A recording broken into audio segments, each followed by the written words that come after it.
You got to make things cool. You got to make things fun. Just because I think that's sort of one of the things people on the left in the US really don't understand. They're just like, yeah, we need to be angry and boring and on microphones and podiums, on marches in the middle of the street all the time. True, right? That is sometimes what you have to do, but there's like so much that should be maybe like 25%. The other 75 is like building, constructing. And how do you do that? You do it through engaging social events like this. Para que se asustan será pa' mejor. Es el pueblo entero el que ya está gritando. ¡Viva la revolución! Iranian nuclear weapons development. They have turned the island into a communist hellhole. The experiment in Venezuela has failed completely.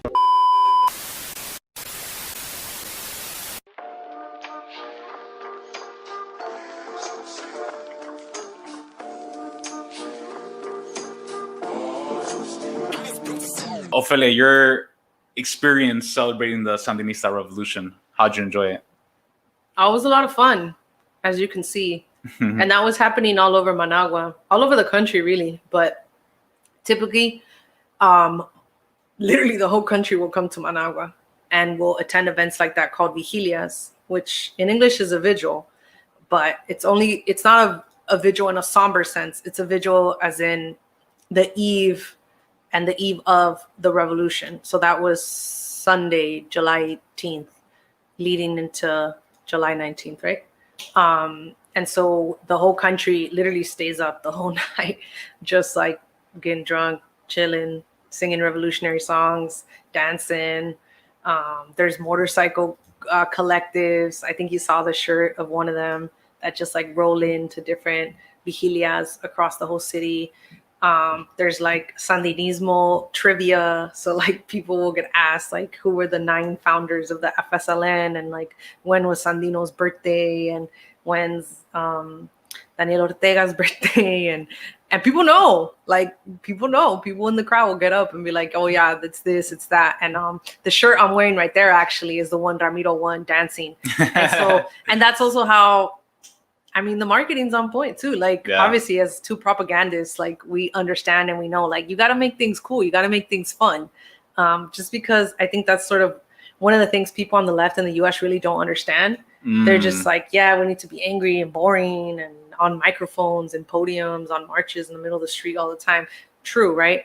That is sometimes what you have to do, but there's like so much that should be maybe like 25%. The other 75 is like building, constructing. And how do you do that? You do it through engaging social events like this. You do it through giving people free shirts, right? You do it through, building like popular consciousness and knowledge about the history of the sovereignty of your country. And that's what a little snippet taste, because every single person we talked to was like, oh, this is nothing. Oh, it sucks that you came at this time because if it COVID.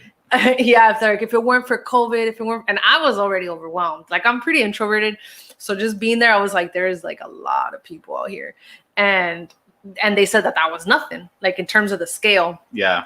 That it would, like if you attended some of these events pre-COVID, you would not even be able to walk through a crowd because that's how many people would typically be there. So yeah, I mean, it was very joyous. It was very fun, very participatory. So they have people, playing different contests and like you saw women as well. Yeah, and women as well. You saw indigenous folks playing music. I think the actual day of obviously Presidenta Daniel Ortega and compañera Vicepresidenta Rosario Murillo gave like some speeches, but then the rest of it was just like music. And if I don't know if we have a link to it, but maybe Ramiro can link it in the description later or something. But you can go in there and see that half of it was like young people singing songs, and some of them were historic revolutionary songs, but a lot of them were like new songs. Yeah, new songs, and like everybody knows them, and people just chilling, listening to music and having a good time for the revolution, getting turned for the revolution. Yeah. Like, there's no other way to describe it. And it's very lively. It's very fun and just shows like a different approach to revolutionary optimism that you don't really see in the United States. So I think I think that's one thing. I mean, I don't know how many protests we've been to. We're like, fuck, why isn't there like some music? Like, you can protest and make a song about it. Right, you know? right, Not right, everything right. has to be like a Some chant. declaration. I declare in the 12th International. It's like, yo, that shit is boring as fuck. Yeah. Yeah. So I think it was just a lot of fun. Fireworks, like Yeah. marimbas in the middle of the street. Mhm. I think Ramiro's going to share more of it as he goes through his content. I have some great videos. I think he has some great videos from that night. But yeah, just everybody was in such a good mood. And obviously the right, which is very small, very minuscule with respect to the Sandinistas. They don't even dare show their face during this time. And that's kind of awesome. Yeah. Just to know like they have this strength. And then you'll see like full, we call them caravanas, car parades, right? Where you have just tons of cars. And like people would be playing like Los Guaraguao,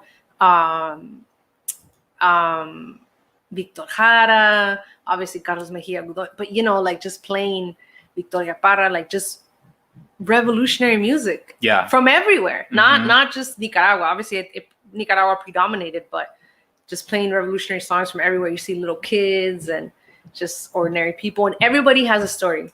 So, and I think that's something Ramiro will share more of. Like everybody has a story of either how, you know, they were children during the Contra wars, or how they lived through the neoliberal period, and I think that really helps. The right can't dance either. I mean, Jenny Lynn, the right can't dance. Yeah, it's true. The facts. They just dance shitty corporate reggaeton, like the horrible versions of it. Yeah, and the clothing too was really interesting. So there's all kinds of, you know, revolutionary shirts and really cool stuff. I mean, when we got there, they had this really awesome baseball tee. I said Nicaragua across it. It was black with red letters, and I could not find it anywhere. If not, I would be wearing that right now. But yeah, they have some really dope stuff. And this is Ofelia at the Hugo Chavez Rotunda, by the way. This is a roundabout, I think in English, where dedicated to Hugo Chavez. It's beautiful, huge. At night, it's lit up.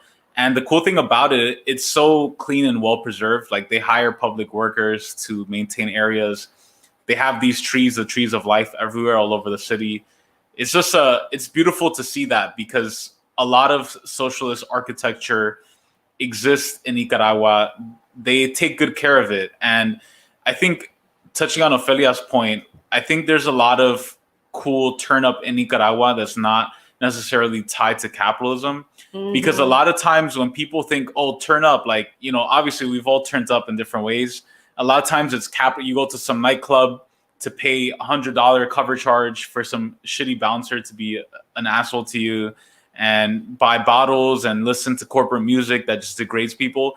But over there, people turn up in such a simple way that's wholesome and good and fun and lit. Like it's just hard to explain. And so you're there. Beautiful. So everyone should go visit.